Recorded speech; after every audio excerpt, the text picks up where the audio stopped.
방금 읽어주신 말씀을 통하여서 기억하고 감사라는 제목으로 말씀을 나누겠습니다. 오늘은 여러분에게 광고했던 것과 같이 맥주 감사 주일입니다.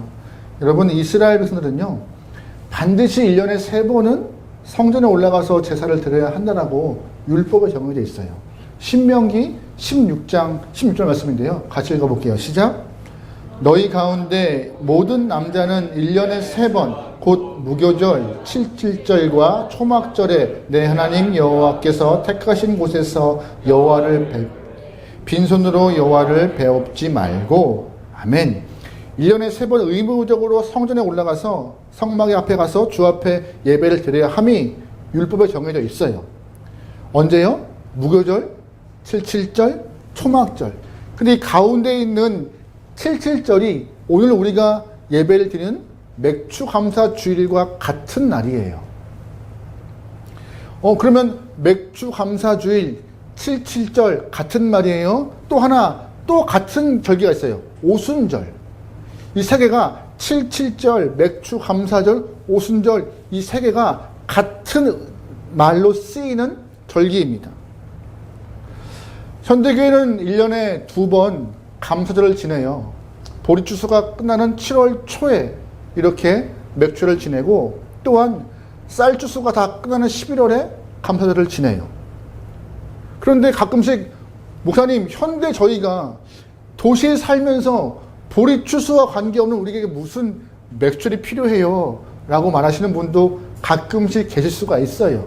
그런데 아까 제가 말씀드렸죠? 이 맥주절이 뭐와 같은 말이라고요? 칠칠절, 오순절. 이 의미가 다 포함되는 날이기 때문에 중요한 절기 중에 하나입니다. 성경에서 말하고 있는 시절이 뭐냐면요, 출애굽하고 나서 50일 후 7 곱하기 7 하면 며칠이에요? 49일, 50번째 일에, 출애굽하고 50번째 일에 시내산에서 언약을 받아요. 이스라엘 사람들이 언약을. 노예 신분에서 언약을 받는 것은 법을 받는 거예요. 법을. 그러면 이제 노예 신분에서 노예가 아니라 너에게는 법이 있고 통치자가 있고 백성이 있다. 즉 나라로 선포되는 그 순간인 거예요. 그래서 오늘 성경에 말하고 있는 이 7절은 국가 공휴일, 창립일 같은 느낌? 그런 걸로 생각하시면 될 것 같아요.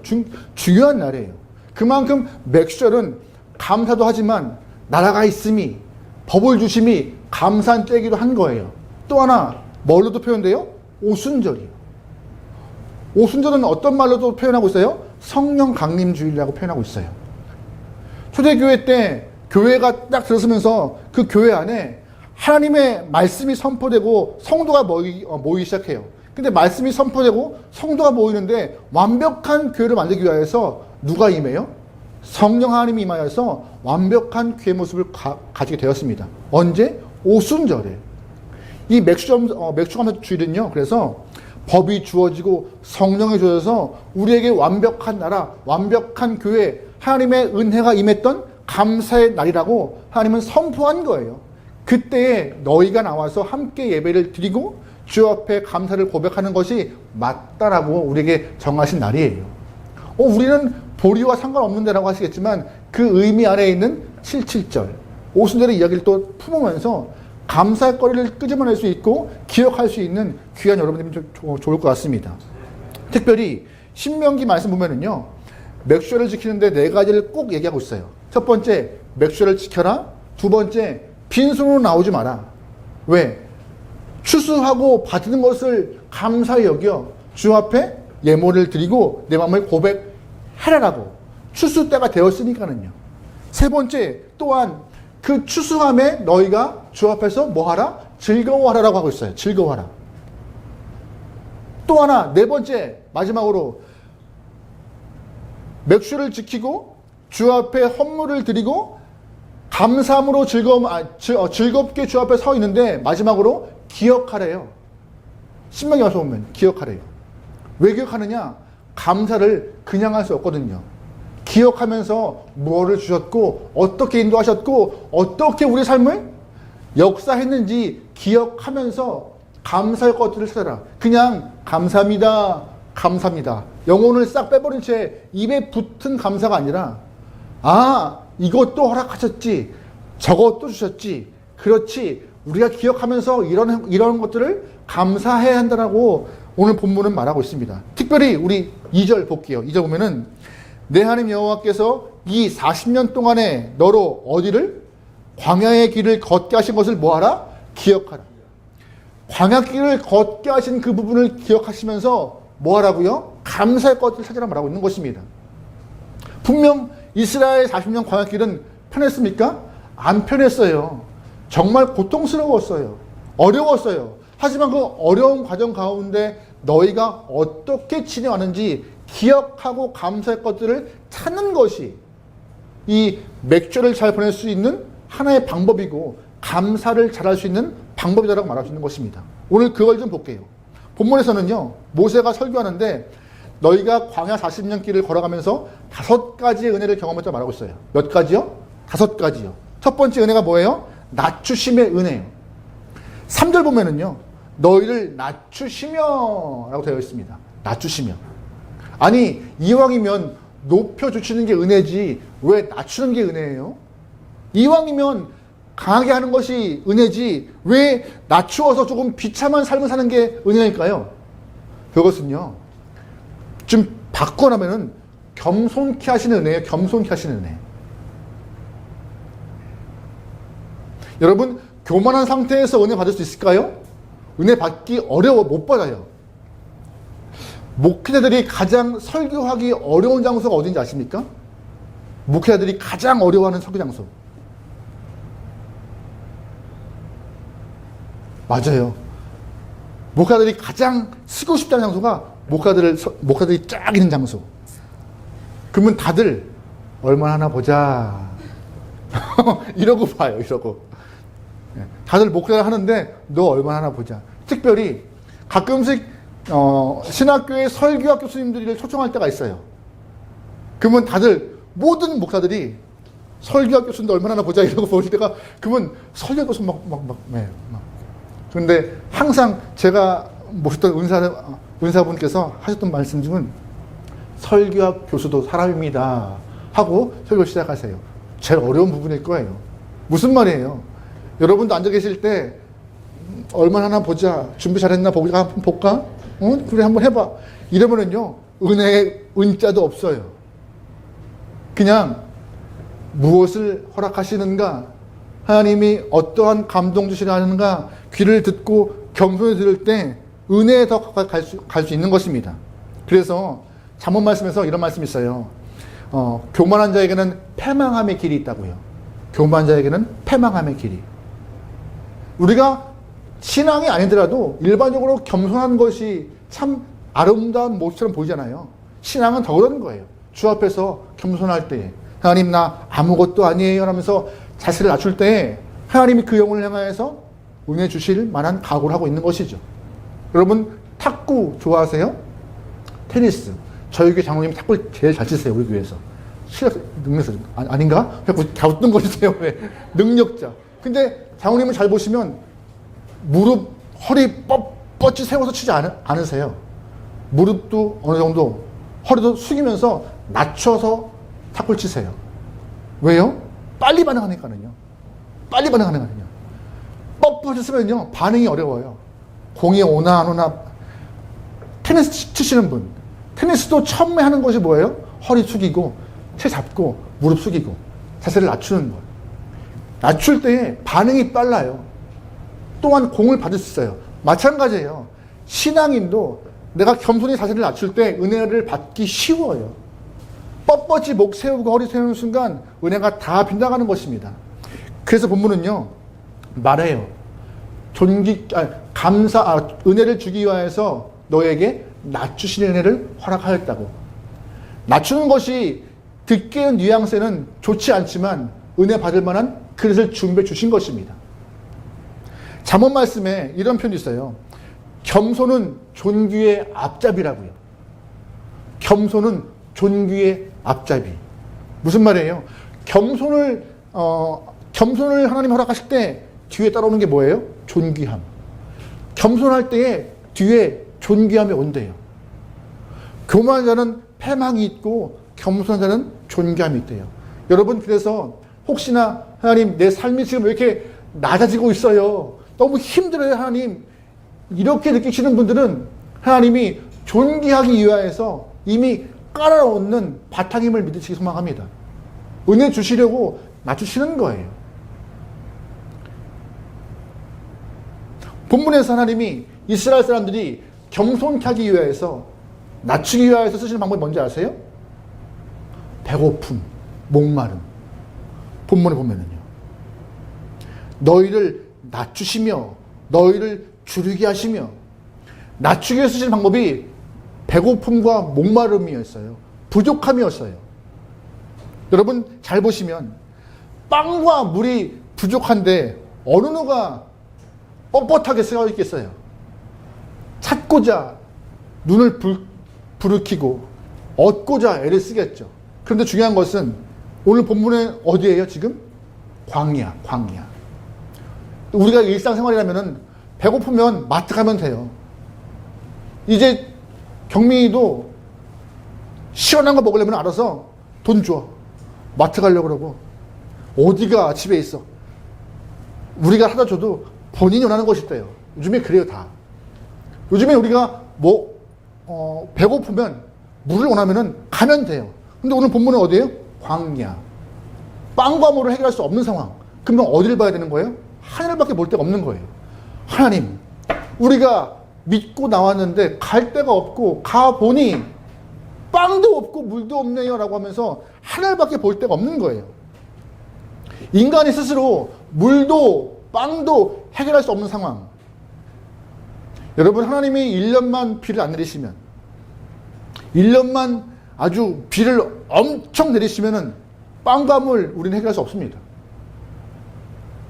오늘 아침에 사양팀 연습하는데 오자마자 청년 한 명이 목사님 주중에 교회 괜찮았어요? 라고 안부를 묻더라고요.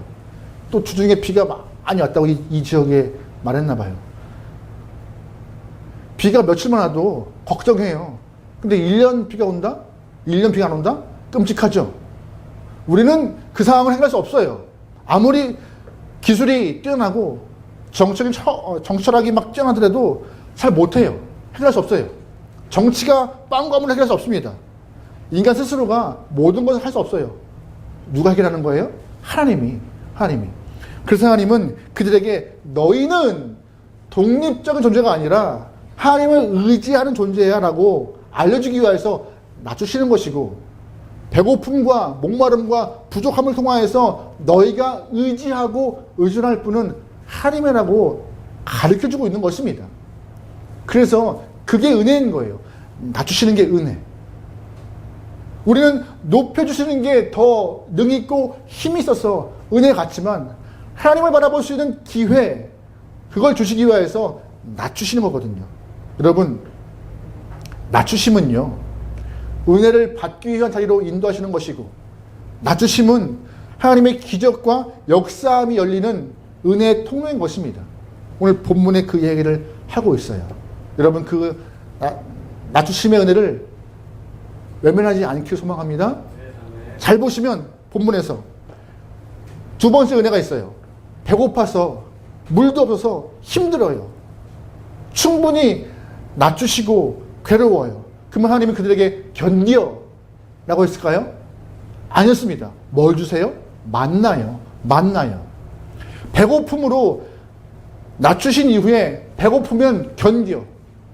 금식해. 30일, 60일, 100일. 그럼 죽겠다. 금식해가 아니라 뭐 하시는 거예요? 만날 통화해서 먹으시는 분이세요. 우리에게 밥이 있고 먹을 수 있는 힘이 있음이 큰 은혜인 것이에요. 잘 보시면 근데 만나가 어디에서 와요? 어디에서? 땅에서 몽글몽글 올라오나요? 아니요. 어디서요? 하늘에서요. 분명히 알라는 거예요. 너희에게 낮추심의 은혜가 있는데 채우심은 어디에서 온다고요? 하늘에서. 우리 3절 다 같이 읽어보겠습니다. 3절입니다. 시작. 너희를 낮추시며 너희를 줄이게 하시며 또 너도 알지 못하며 내 조상들도 알지 못하던 만나를 내게 먹이신 것은 사람의 떡으로만 사는 것이 아니요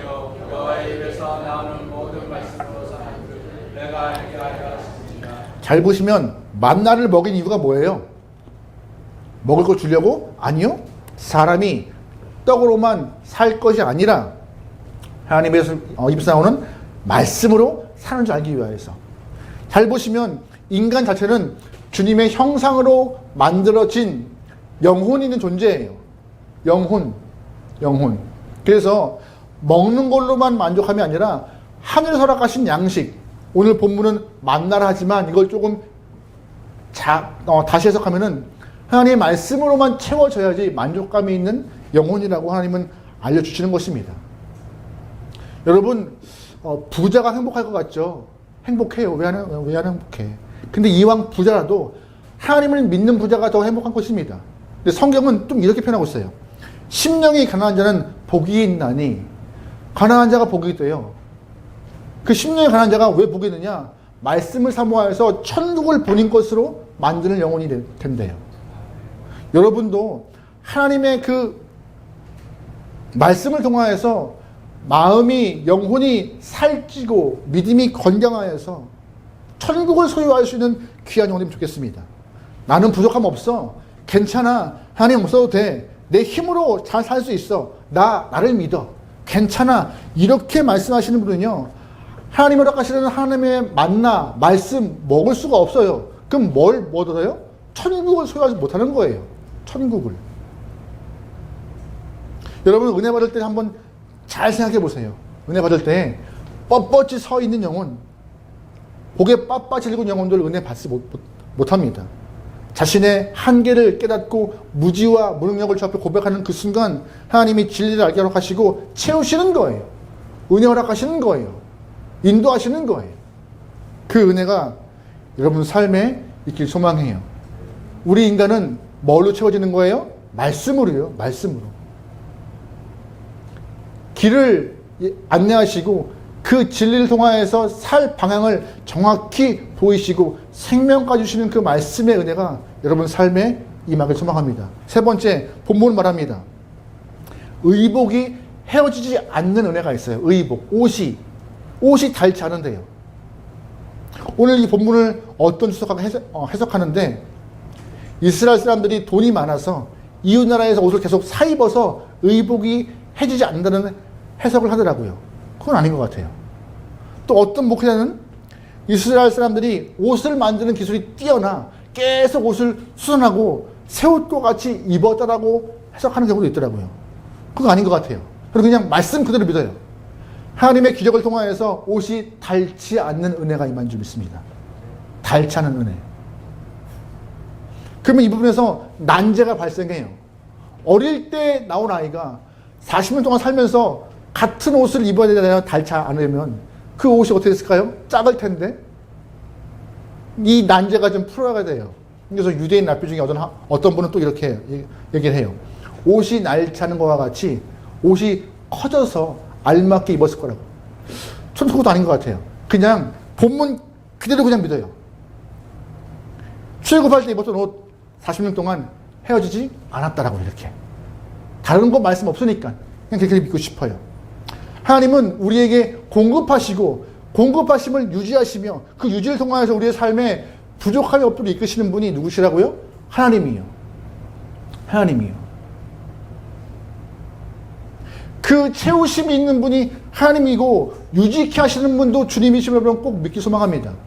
우리가 아무리 지키려 해도 못 지키는 것이 우리 인간이에요. 한낱 냇가에 가서 물을 떠도 사방의 손가락 사이로 빠지는 것이 우리 인간의 모습인 것입니다. 우리가 뭘 지켜요? 뭘 지켜요? 여러분 머리에 이렇게 이제 새치가 나는 경우도 많잖아요.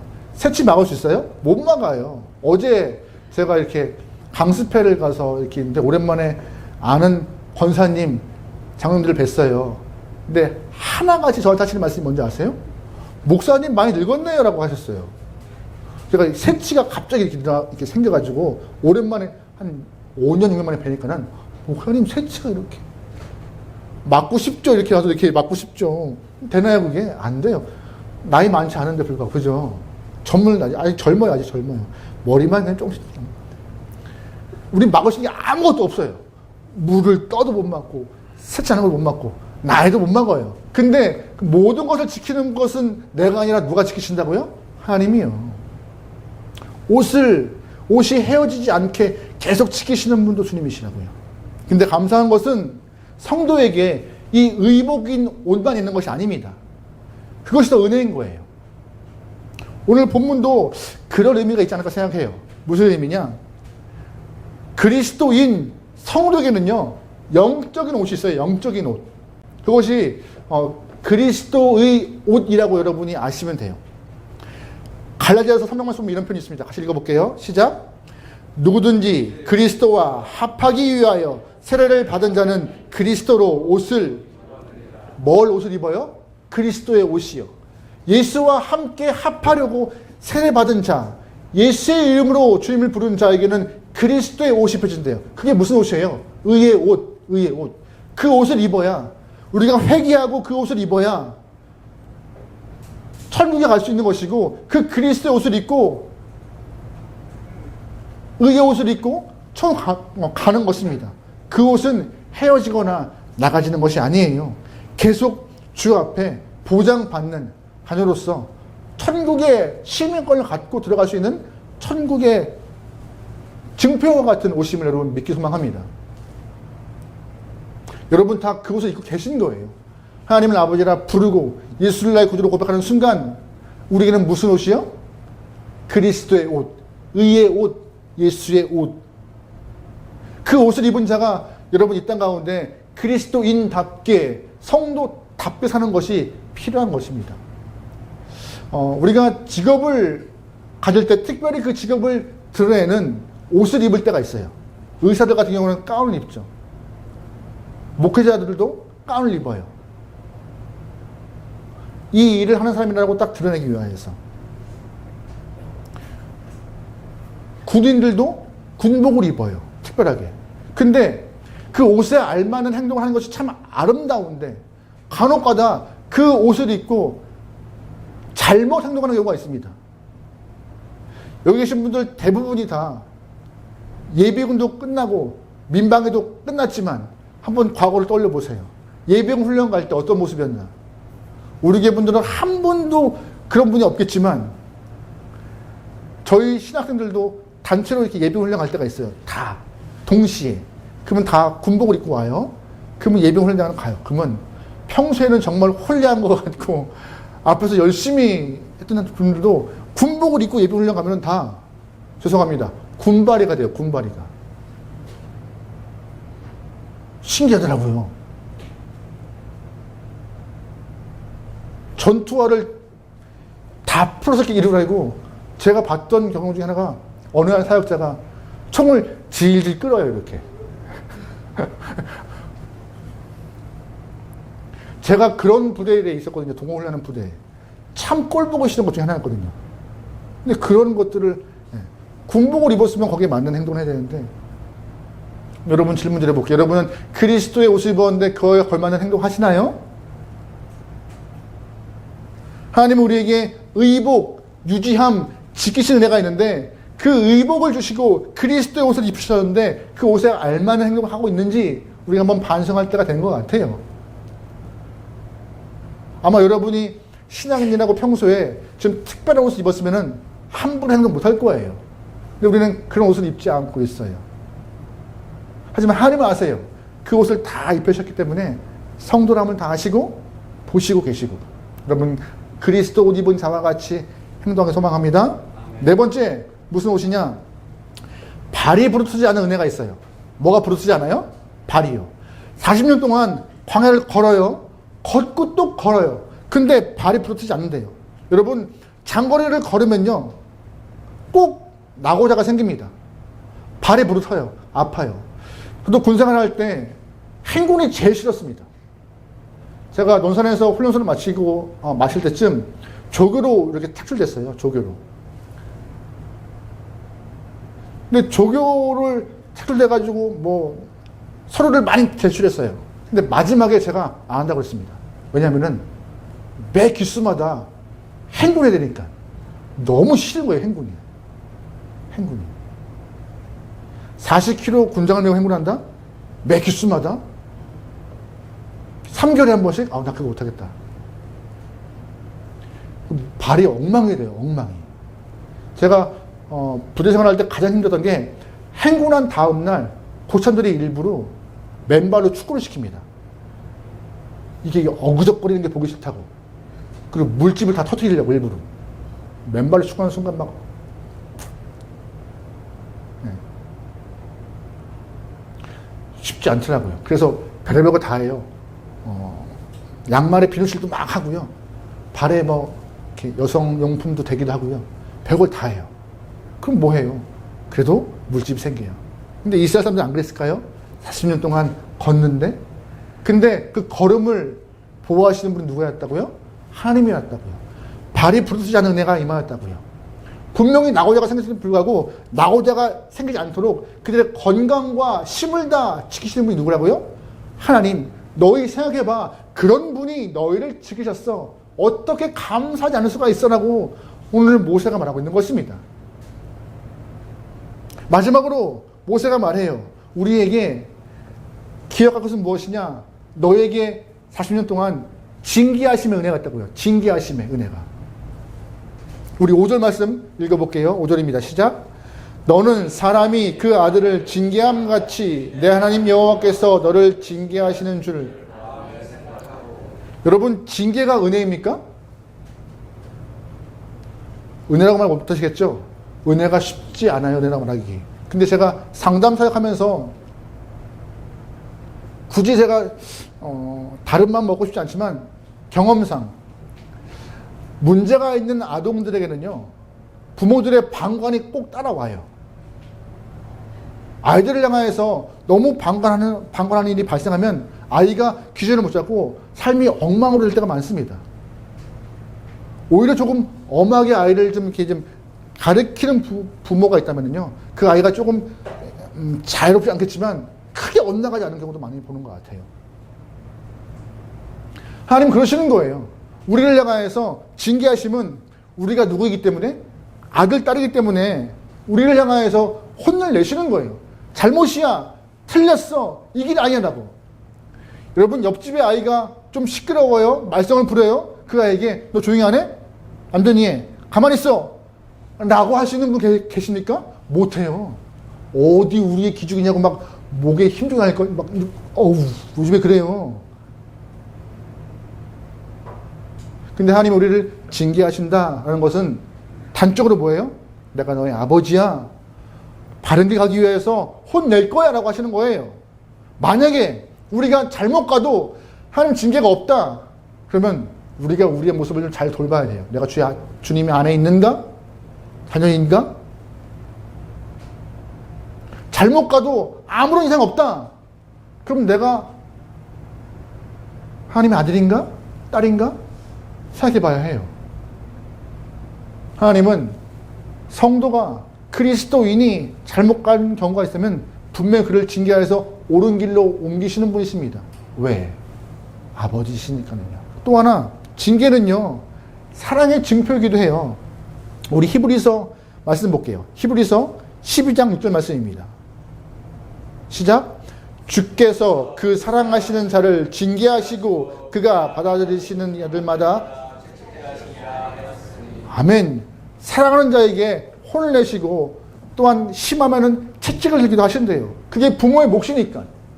상관없는 아이에게 혼을 내면요, 구타예요. 폭력이에요. 근데 아들에게, 딸에게 조금 훈육을 하면요, 그건 뭐예요?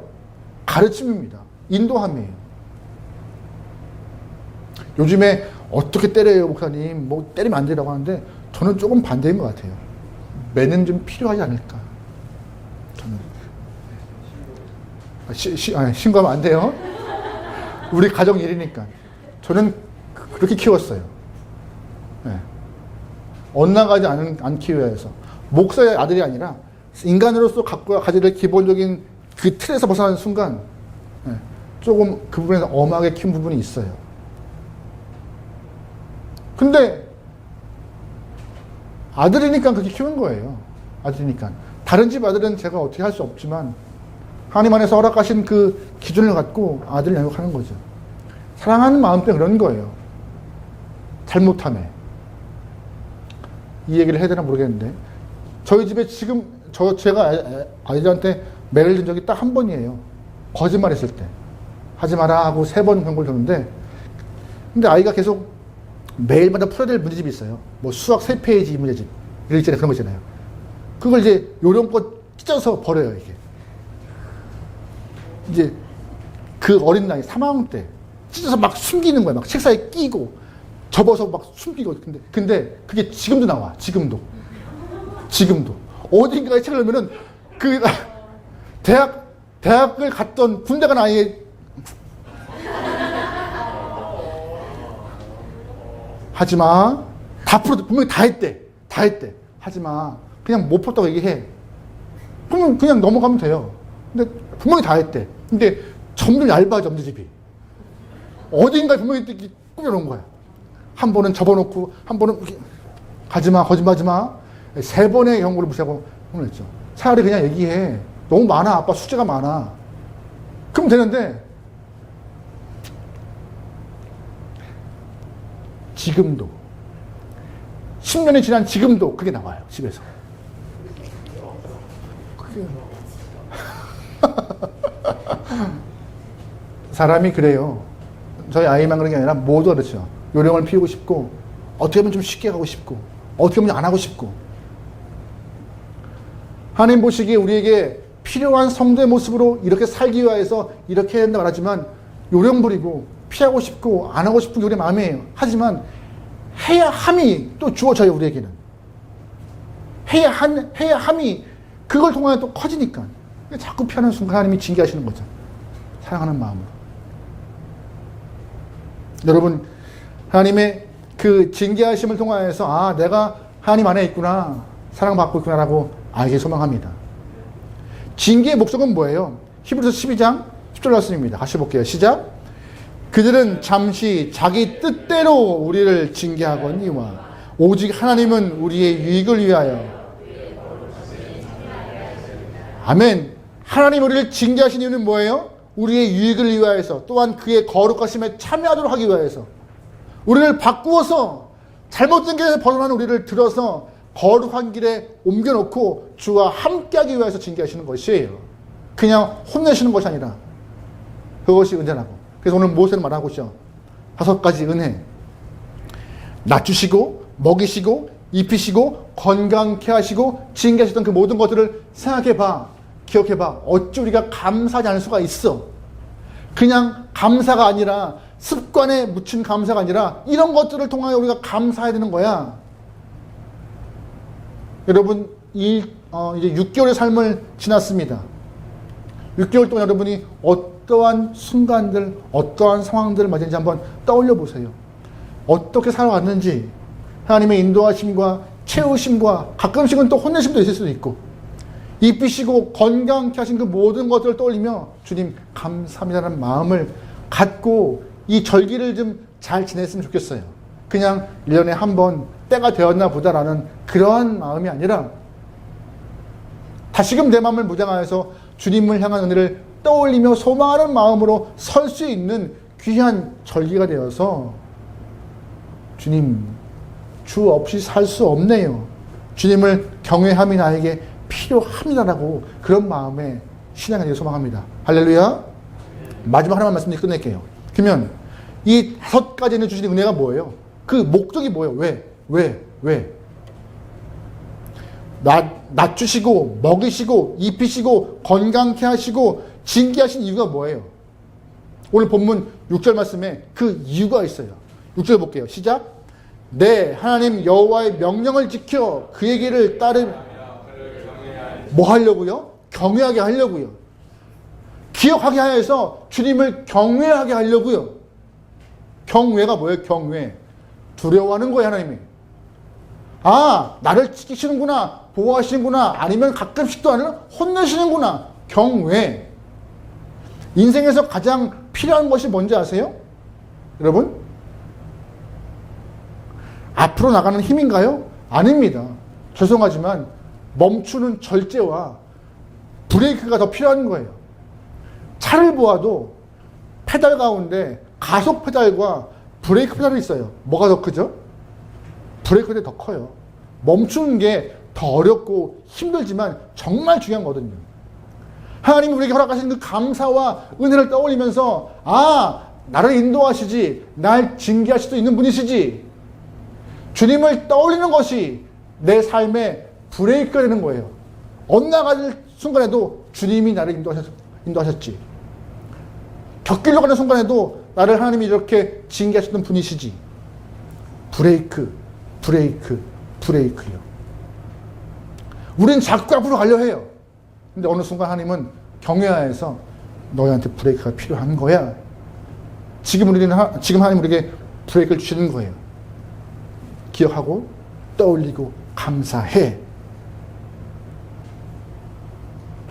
여러분, 진정한 감사가 여러분 입에서 선포되기를, 주님을 높이기를 주님 축원합니다. 아멘.